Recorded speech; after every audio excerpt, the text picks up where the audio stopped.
आप सबको जय मसीह की। आज के मनन के लिए मेरे साथ निकालिए लूका रचित सुसमाचार उसका 17वां अध्याय उसकी 11 से 19 आयत हम पढ़ेंगे। लूक चैप्टर 17 वर्सेस 11 to 19, जहाँ लिखा है, ऐसा हुआ कि वो यरूशलेम जाते हुए सामरिया और गलील के बीच से होकर जा रहा था। किसी गांव में प्रवेश करते समय उसे 10 कोढ़ी मिले। उन्होंने दूर खड़े होकर ऊंचे शब्द से कहा, हे यीशु, हे स्वामी, हम पर दया कर। उसने उन्हें देखकर कहा, जाओ और अपने आप को याजकों को दिखाओ। और जाते ही जाते वे शुद्ध हो गए। तब उनमें से एक ये देखकर कि मैं चंगा हो गया हूँ, ऊंचे शब्द से परमेश्वर की बड़ाई करता हुआ लौटा और यीशु के पांव पर मुंह के बल गिरकर उसका धन्यवाद करने लगा। और वह सामरी था। इस पर यीशु ने कहा, क्या 10 शुद्ध ना हुए? तो फिर वे 9 कहाँ हैं? क्या इस परदेसी को छोड़ कोई और ना निकला जो परमेश्वर की बड़ाई करता? तब उसने उससे कहा, उठकर चला जा, तेरे विश्वास ने तुझे चंगा किया है। परमेश्वर अपने वचन के पढ़े और सुने जाने पर हम सबको आशीष दे। आमीन। आइए दुआ करें। धन्यवाद करते हैं पिता, आज के इस सुंदर समय के लिए जो आपने हमें दिया कि आपके वचन को खोल सके। हमारी दुआ है जब आपके वचन को खोला है, आप हमारी समझ ज्ञान को खोलें ताकि हम आपकी आत्मा में होकर आपके वचन की गहराइयों को समझ सकें, जान सकें और आज के वचन के द्वारा आपकी नज़दीकी में, आपके अनुग्रह में और आपकी आशीषों में आगे बढ़ सके। खुदावन यीशु मसीह के नाम से आमीन। सो अजीजो, आज का वचन हमारे बीच पढ़ा गया लूका रचित सुसमाचार उसका 17वां अध्याय उसकी 11 से 19 आयत तक हमने पढ़ा। इससे पहले कि हम इस वचन पर मनन करें, मैं अपनी तरफ से रेवरेंड दलेर मसीह और रेवरेंड FW फिलिप साहब और पास्टर सैमसन स्टीफन की तरफ से आप सबको सलाम अर्ज करता हूं और आशा करता हूं कि आज जो भी वक्त हम खुदा की हजूरी में बिताएंगे वो बरकत का बाइस रहेगा। सो जो वचन हमने पढ़ा, ये बड़ा जाना पहचाना अध्याय है हम जिसमें 10 कोढ़ियों के बारे में पाते हैं जिन्हें प्रभु यीशु मसीह के द्वारा चंगाई मिलती है। और वचन कहता है कि प्रभु यीशु मसीह यरूशलेम से जाते हुए सामरिया और गलील के बीच से होकर गुजर रहे थे।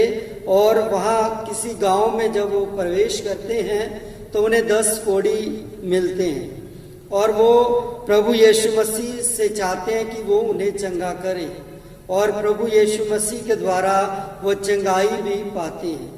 सो ये जो अध्याय है ये चंद ऐसी बातों को हमारे सामने उजागर करता है जिनका हमारे मसीह जीवन में होना बहुत ज़रूरी है। अगर हम चाहते हैं कि हमारा जीवन आशीषमय हो, चंगाई से परिपूर्ण हो और परमेश्वर की उपस्थिति में हो, तो ज़रूरी है कि हम इन कुछ चंद बातों पर अपना ध्यान केंद्रित करें जिनकी मांग आज परमेश्वर का वचन हमसे करता है। हम एक एक करके इन बातों पर विचार करेंगे और मेरे साथ आप बने रहिए और बाइबल खोल के रखिए और ये अध्याय पर ही केवल हम मनन करेंगे। पहली बात जो वचन आज हमसे डिमांड करता है, जो मांग करता है, वो है 12 है, जहाँ लिखा है, किसी गांव में प्रवेश करते समय उसे 10 कोढ़ी मिले। सबसे महत्वपूर्ण बात जो आज वचन हमसे चाहता है कि अगर हम चाहते हैं कि हम प्रभु यीशु मसीह से मिलें तो अवश्य है कि हम उसके मार्ग पर चलें। जब तक हम उसके मार्ग पर नहीं चलेंगे हम उससे मिल नहीं सकते हैं। और ये 10 कोढ़ी आज हमें उत्साहित करते हैं कि हमें परमेश्वर के मार्ग पर होना ज़रूरी है, क्योंकि जब हम किसी से मिलना चाहते हैं या हमें किसी से मुलाकात करनी है तो हम उसके मार्ग पर चलते हैं या उसके घर में जाते हैं। सो हमें प्रभु यीशु मसीह से मिलने के लिए उसके मार्ग पर चलना बहुत ज़रूरी है। और यूहन्ना 14वें अध्याय में और 6ठी आयत में प्रभु यीशु मसीह कहते हैं कि मार्ग, सत्य और जीवन मैं हूं, मेरे बिना कोई पिता से मिल नहीं सकता। अगर हम पिता परमेश्वर से मिलने की ख्वाहिश रखते हैं तो हमें प्रभु यीशु मसीह के मार्ग पर चलने की जरूरत है। और प्रभु यीशु मसीह ने मत्ती 7वां अध्याय उसकी 13 और 14 आयत अगर हम पढ़ें तो वहां पर हम 2 मार्ग के बारे में पाते हैं। प्रभु यीशु मसीह कहते हैं कि सकरे फाटक से प्रवेश करो जो जीवन को पहुंचाता है। अगर हम जीवन तक पहुंचना चाहते हैं तो हमें प्रभु यीशु मसीह के मार्ग पर चलना बहुत जरूरी है, तभी हमारी मुलाकात उससे हो सकती है। फिर आइए आगे बढ़ते हैं। 13वीं आयत में लिखा है, उन्होंने दूर खड़े होकर ऊंचे शब्द से कहा, हे यीशु, हे स्वामी, हम पर दया कर। दूसरी महत्वपूर्ण बात जो आज कलाम हमसे मांग करता है वो है प्रार्थना। हम पाते हैं कि इन 10 कोढ़ियों ने प्रभु यीशु मसीह से मुलाकात की और उससे प्रार्थना की, हे प्रभु, हम ऊंचे शब्द से कहा, हे प्रभु, हे स्वामी, हम पर दया कर। प्रार्थना का एक आशीषमय जीवन में होना बहुत जरूरी है। अगर एक जीवन आशीषमय जीवन की हम ख्वाहिश करते हैं तो हमें प्रार्थना करना है। बिना प्रार्थना के हमारे जीवन में आशीषें नहीं आ सकती हैं। और मत्ती 26 उसकी 41वीं आयत में प्रभु यीशु मसीह कहते हैं, जागते रहो और प्रार्थना करते रहो ताकि परीक्षा में ना पड़ो। ये मसीह जीवन का एक बड़ा महत्वपूर्ण पहलू है कि हम प्रार्थना करें। और जब हम प्रार्थना करते हैं तो परमेश्वर की ओर से हमें उसका उत्तर हाँ और आमीन में मिलता है, जैसा हम इस अध्याय में पाते हैं। और प्रभु यीशु मसीह ने इनकी प्रार्थना को सुना। और जो तीसरी महत्वपूर्ण बात जो इसी के दौरान हम पाते हैं, 14वीं आयत में लिखा है, उसने उन्हें देखकर कहा, जाओ और अपने आप को याजकों को दिखाओ, और जाते ही जाते वे शुद्ध हो गए। तीसरी मांग जो आज परमेश्वर का कलाम हमसे करता है वो है आज्ञाकारिता। 14वें पद में हम पाते हैं कि जब उन्होंने प्रभु यीशु मसीह से प्रार्थना करी तो प्रभु ने उन्हें आज्ञा दी कि जाओ और अपने आप को याजकों को दिखाओ। और वचन कहता है कि जब वो जा रहे थे तभी वो शुद्ध हो गए, तभी उन्होंने चंगाई को हासिल कर लिया।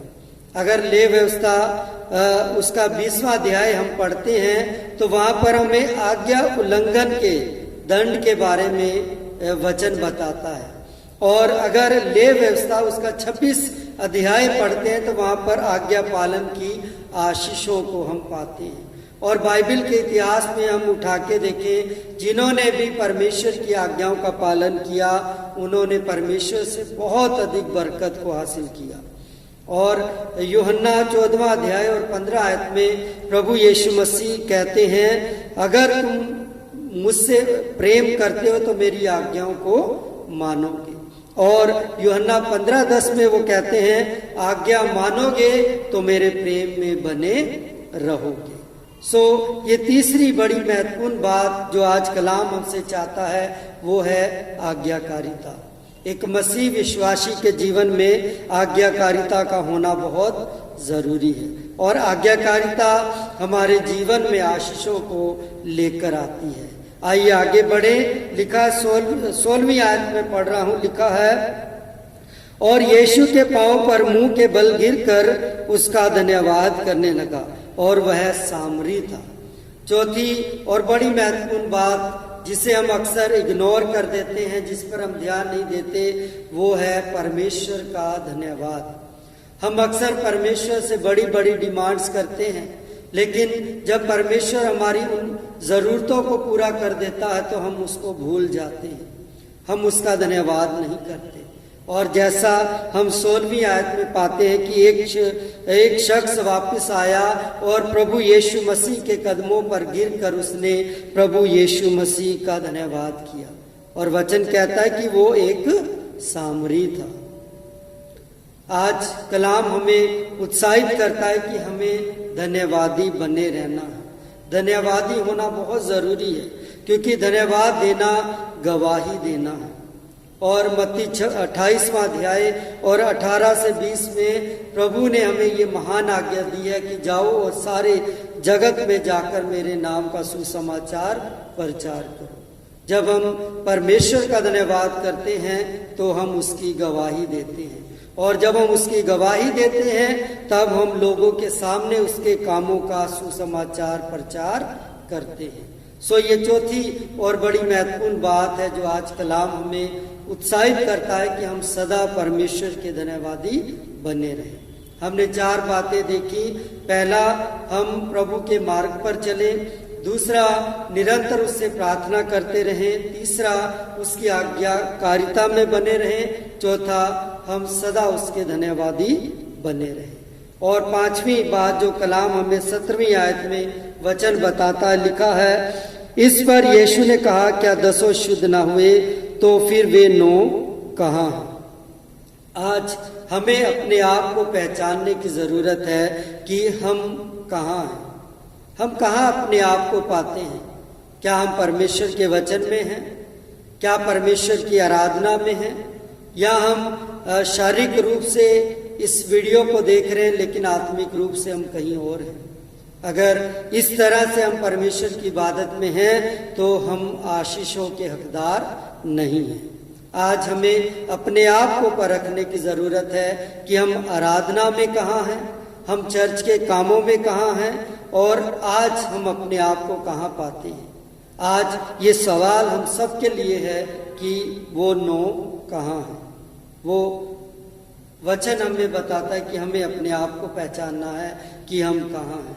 कई बार हम उसकी आराधना में होकर भी आराधना में नहीं होते हैं, लेकिन यूहन्ना 4:24 वचन कहता है कि अवश्य है कि उसके आराधक आत्मा और सच्चाई से उसकी आराधना करें। जब तक हम आत्मा और सच्चाई से उसकी इबादत नहीं करेंगे तब तक वो इबादत आशीष का बाइस नहीं रहेगी। और अगर हम लूका 5वां अध्याय 8वीं आयत पढ़े तो पतरस प्रभु यीशु मसीह से कहता है कि हे स्वामी, मुझसे दूर चला जा क्योंकि मैं एक पापी मनुष्य हूँ। और लूका उसका 15वां अध्याय और 17 आयत में उड़ाऊ पुत्र अपने आप को पहचानता है और कहता है कि मैं तेरा पुत्र कहलाने के योग्य भी नहीं। आज हमें अपने आप को सच्चाई के साथ पहचानना कि आज हम कहाँ हैं और अपने आप को हम कहाँ पाते हैं। तो ये 5वीं और बड़ी महत्वपूर्ण बात हमें कलाम उत्साहित करता है कि आज हम पहचाने कि हम कहाँ हैं। 6ठी और आखिरी बात 19वीं आयत में लिखा है, लूका 17वां अध्याय 19 आयत में लिखा है, तब उसने उससे कहा, उठकर चला जा, तेरे विश्वास ने तुझे चंगा किया है। 6ठी और बड़ी महत्वपूर्ण बात जो आज कलाम हमें सिखाता है, बताता है, वो है कि हम एक अटूट विश्वास अपने प्रभु यीशु मसीह पर बनाएं। वो विश्वास जो किसी भी परिस्थिति में नहीं डगमगाता है, वो विश्वास किसी लोस में नहीं डगमगाता है, बल्कि एक अटूट विश्वास उस पर बनाए रखें। क्योंकि जब हम ऐसा विश्वास करते हैं तो वचन कहता है कि जा, तेरे विश्वास ने तुझे चंगा किया। अगर हम मत्ती रचित सुसमाचार उसका 8वां अध्याय और उसकी 5 से 13 आयत को पढ़े तो एक सूबेदार के बारे में हम पढ़ते हैं जिसका सेवक लकवे का रोगी हो गया और वो प्रभु यीशु मसीह से कहता है कि तू यहीं से कह दे तो तेरा दास मेरा सेवक चंगा हो जाएगा। यीशु मसीह वहां पर एक शब्द कहते हैं कि मैंने इज़राइल में भी ऐसा विश्वास नहीं देखा। जा, जैसा तेरा विश्वास है वैसा ही तेरे साथ हो। आज कलाम इन बातों के द्वारा हमें उत्साहित करता है कि हम अपने आप को परखें, क्या हम उस अटूट विश्वास में बने हुए हैं या नहीं। क्योंकि जैसा हमारा विश्वास है वैसा प्रतिफल हमें परमेश्वर की ओर से मिलता है। तो आज इन चंद बातों के द्वारा खुदा का कलाम हमें उत्साहित करता है कि हम इस अध्याय से सीखें कि इन 10 कोड़ियों ने किस तरह से प्रभु यीशु मसीह से चंगाई पाई। और इस बात को भी हम सीखे कि आज इस घटना से प्रभु हमसे क्या चाहते हैं। वो चाहते हैं कि हम उसके मार्ग में रहें, उससे प्रार्थना करते रहें, उसकी आज्ञाओं का पालन करें, उसका धन्यवाद करें, अपने आप को पहचानें और हमेशा उसके विश्वास में बने रहें। सो खुदा करे कि इस वचन के प्रकाश में हम अपने जीवनों को जांच लें, परख लें, और अगर कहीं भी हम इस वचन से दूर हैं तो हम बड़े पश्चाताप के साथ, बड़ी तौबा के साथ खुदा के पास आए, ताकि वो हमसे कह सके, जा जैसा तेरा विश्वास है वैसा ही तेरे साथ हो। सो प्रभु इस वचन के द्वारा हम सबको आशीष दे। आमीन। आइए अपने सरों को झुकाएं, दुआ मांगे। धन्यवाद करते हैं पिता परमेश्वर इस मुबारक समय के लिए जो आपने हमें दिया कि हम आपके वचन पर मनन कर सके। हमारी दुआ है पिता परमेश्वर, आज का जो वचन का प्रकाश हमें मिला है, आप उस पर चलने की हमें समझ ज्ञान बख्शें, ताकि पिता परमेश्वर इस वचन के प्रकाश में हम आपकी नज़दीकी में, आपके अनुग्रह में और आपकी आशीषों में आगे बढ़ सकें। दुआ चाहते हैं प्रभु जी, जितने भाई बहन पिता परमेश्वर बच्चे इस वचन को सुनते हैं पिता, आप सबको ब्लेस करें और सबको अपने जलाल, अपनी महिमा के लिए इस्तेमाल करें। होने देना प्रभु जी, आज का वचन हमारे लिए आशीष का बायस होने पाए, खुदावन यीशु मसीह के नाम से आमीन। अब हमारे प्रभु यीशु मसीह का अनुग्रह, परमेश्वर पिता का प्रेम और पवित्र आत्मा की संगति और सहभागिता हम सबों के साथ अब से लेकर हमेशा हमेशा तक होती रहे। आमीन। आमीन। सबको जय मसीह की।